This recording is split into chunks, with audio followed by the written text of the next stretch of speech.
Em 2025, Kaoru Hana foi a vítima, mas agora outro anime de romance foi arruinado pela Netflix. Nesse caso, tô falando de Lost for Prism, um ótimo anime que deve ter passado despercebido por você graças às práticas do streaming vermelho. Eu sou o Cid do canal Seiba e nesse vídeo eu quero falar de toda essa situação, comparar esse novo anime com Kaoru Hana e dar as minhas impressões gerais da série depois que a Seibinha passar na tela. Seiba! No dia 15 de janeiro de 2026, estreou na Netflix o anime de romance Lost for Prism, que conta a história de uma jovem japonesa indo a Londres para estudar numa escola de artes. Lá, ela quer buscar o sonho dela de se tornar uma grande pintora, mas começa a se envolver com um loirinho, que é basicamente o Pelé dos pintores, e o resto você já deve imaginar. Você é o Pelé? Não, eu sou...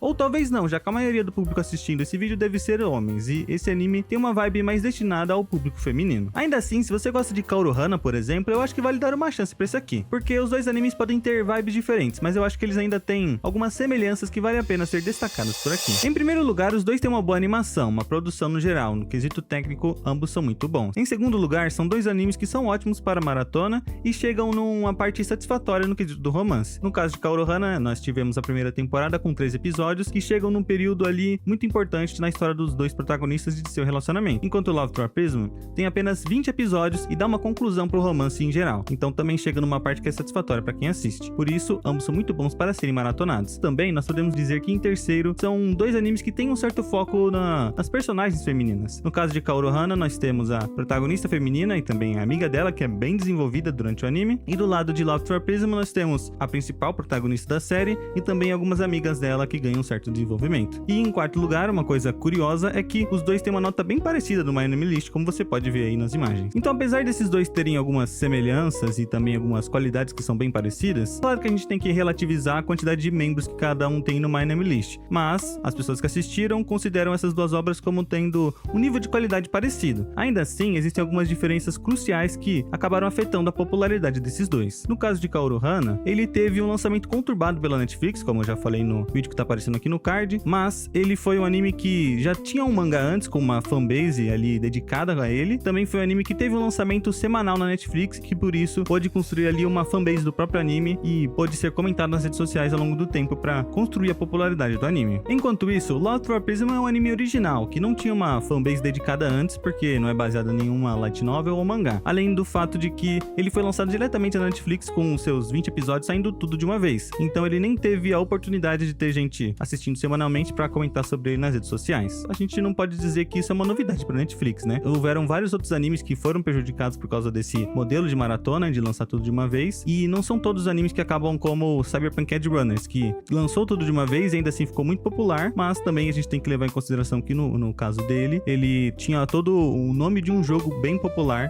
para atrair as pessoas para assistirem o anime. Aliás, coloca nos comentários se você quer que eu faça um vídeo falando de outros animes perdidos no catálogo da Netflix, e também, é claro, não esquece de deixar o like e se inscrever com o sininho aqui no canal se você não quiser perder outros vídeos como esse. Voltando pro anime, eu quero falar um pouco das minhas impressões gerais depois de ter assistido tudo, para você ter uma noção melhor sobre o que você vai assistir, ou só para dar minha opinião sobre o anime mesmo. Começando com os pontos negativos, eu acho que alguns dos personagens secundários deixaram a desejar. Parece que cortaram o tempo de tela deles, então a gente não teve a oportunidade de ver mais deles e de ter um desenvolvimento real da maioria do elenco. Outra coisa é que quando o anime vai chegando perto da reta final, ele fica meio enrolado e apresenta alguns clichês bobinhos de anime de romance. Mas o maior ponto negativo pra mim deve ser o interesse amoroso da protagonista. Assim, na verdade, ele é um personagem de altos e baixos, e no final das contas ele fica sendo meio ok pra mim. Nem necessariamente um bom personagem, nem necessariamente um mau personagem. No final das contas, talvez seja uma questão de que ele tem algumas características que devem ser mais atraentes pro público feminino mesmo. Mas é um ponto de atenção, porque quem faz o par principal, os dois personagens, eu acho que é um dos principais fatores nesse tipo de anime,